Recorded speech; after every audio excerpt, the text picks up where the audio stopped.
Salut la team, bienvenue dans cette week overview pour la semaine numéro 4 du mois de janvier. Sur cette semaine, on attaquera lundi par un petit WOD, un 7 tours for time, 7 répétitions de deadlift, 5 répétitions de hang power clean et 3 répétitions de bar muscle up.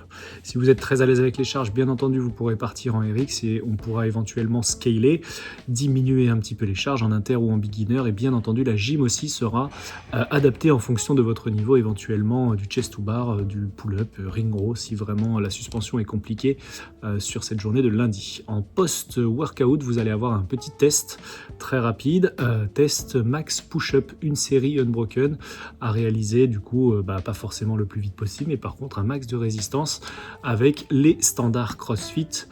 On ne va pas toucher le bassin au sol, on va chercher poitrine au sol, extension complète des bras entre chacune des répétitions. Le coach sera là pour veiller à ce que les standards soient bien respectés.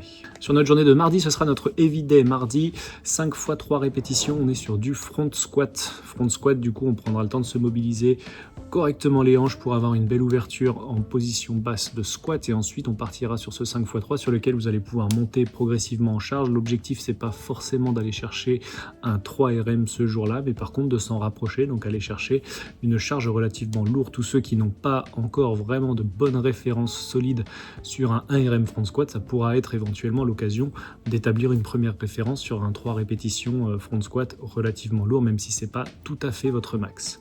Suite à ce petit heavy day, on va avoir un petit travail d'abdos en finisher à base de candlestick en unilatéral, vous verrez 50 répétitions de chaque côté, histoire de finir cette journée de mardi. En ce qui concerne notre journée de mercredi, on va avoir un 4 tours for time, 16 minutes maximum. Il faudrait éventuellement se rapprocher plutôt des 12 minutes pour tous ceux qui ont un très bon cardio et des grosses épaules. 400 mètres de run, suivi de 12 répétitions de shoulder press, départ du sol. Donc il va falloir essayer d'avoir une charge qui nous permette de faire les 12 shoulder press unbroken pour être le plus efficace possible. Avant ce workout, vous aurez eu un petit EMOM de 8 minutes qui vous aura permis de monter en charge, monter bien au-delà de la charge du WOD, aller chercher 2 répétitions relativement lourdes de manière à ce que les 12 répétitions du WOD après, vous les fassiez voler au plafond tellement c'est léger. Notre journée de jeudi, c'est un WOD en équipe de 2, bête et méchant. Vous avez un vélo pour 2 et vous allez me faire un maximum de distance pendant 20 minutes sur ce vélo en tournant de la manière dont vous le souhaitez avec votre partenaire. Petite subtilité, toutes les 2 minutes, et ça commencera par le 0, chacun des partenaires va devoir rentrer 20 double under. 20 double under, si je n'ai pas les double under, on essaiera d'en mettre au moins 10, sinon ce sera un petit 20 secondes de travail sur les double under pour tous ceux qui galèrent encore un petit peu sur ce mouvement-là. Donc 20 minutes, un max de distance sur son vélo. Suite à ça, petit travail de deadlift en unilatéral, une seule dumbbell et sur une seule jambe, 50 répétitions à réaliser à droite et à gauche avec une dumbbell la plus lourde possible, tout en respectant bien entendu les placements. Le coach sera vigilant là-dessus. Premier AMRAP de la semaine, ce sera vendredi, donc du coup fin de semaine, AMRAP de 9 minutes sur lesquelles on va aller chercher un petit peu de travail de hang snatch, 12 répétitions en alterné obligatoire, donc là on pourra faire un petit travail d'alterné de manière à préparer un petit peu ce qui peut arriver aux open sur les standards. Ensuite on enchaînera avec 6 répétitions d'overhead squat, bras droit, 6 bras gauche et 12 petits burpees par-dessus sa dumbbell. Pareil aussi, ce sera l'occasion de refaire un petit point sur les standards.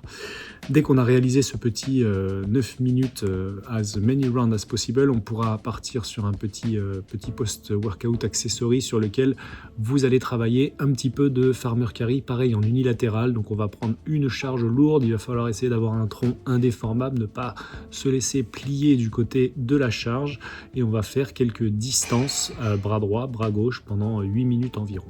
Et enfin, pour finir la semaine samedi sur un WOD team dont vous avez maintenant l'habitude, on partira sur 4 tours for time aussi.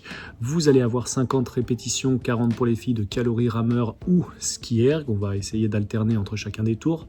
On aura ensuite 40 répétitions de hang clean and jerk, là une seule dumbbell, et on pourra essayer d'aller le plus lourd possible. Il faut que ce soit vraiment challengeant sur ces hang dumbbell clean and jerk. Si vous êtes capable de faire les 20 d'affilée, en gros c'est que c'est vraiment beaucoup trop léger. 30 répétitions de toast to bar à se partager, et on finira le tour par 20 petits burpees qu'on va faire synchro avec son partenaire, poitrine au sol, petite extension, etc. 4 tours for time sur ce workout de samedi. Et je terminerai la vidéo pour un petit rappel. On a du coup, ça y est, les Open démarrent. C'est pas nous qui avons ouvert les inscriptions, mais les inscriptions se sont ouvertes à partir de 18 h. On a écrit sur les tableaux de chacune des box, du coup, les Open 2026. Vous pouvez signer si vous êtes enregistré officiellement sur sur le site de crossfit.com. On va mettre en place un petit QR code de manière à ce que vous puissiez le scanner rapidement et éventuellement vous inscrire si vous le souhaitez. On fera un rappel sur l'organisation globale de ces Open 2026, mais sachez qu'il démarre du coup fin février, le 28. Enfin plus précisément même le 26, le jeudi 26. On fera le premier live au Canu, donc du coup le jeudi 26 il n'y aura pas forcément de créneau horaire de 20h15 à 21h15, par contre vous êtes tous invités à venir, on regarde la diffusion du WOD en direct et ensuite voilà, ceux qui veulent partent dans le WOD à 21h et quelques. Ça c'est pour du coup l'ouverture. Ensuite on va avoir tous les samedis, donc du coup en commençant par samedi 28, les créneaux open classiques, donc en fonction du WOD on mettra certainement des créneaux d'une demi-heure. 4 personnes qui passent toutes les demi-heures, vous avez potentiellement déjà vécu ça ou l'habitude. Pour tous ceux qui ne l'ont pas vécu, venez, vous allez voir, c'est cool.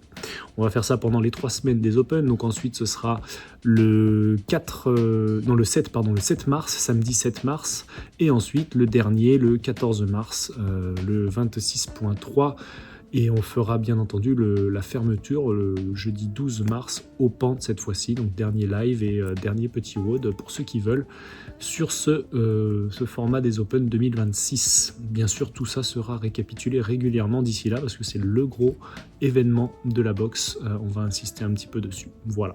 Si vous avez la moindre question sur les Open ou quoi, dirigez-vous vers n'importe quel coach. Il saura vous expliquer un petit peu et vous donner les grandes lignes sur quoi faire si vous voulez participer aux Open. On vous souhaite à tous une très très bonne semaine et à très bientôt. Ciao les teams!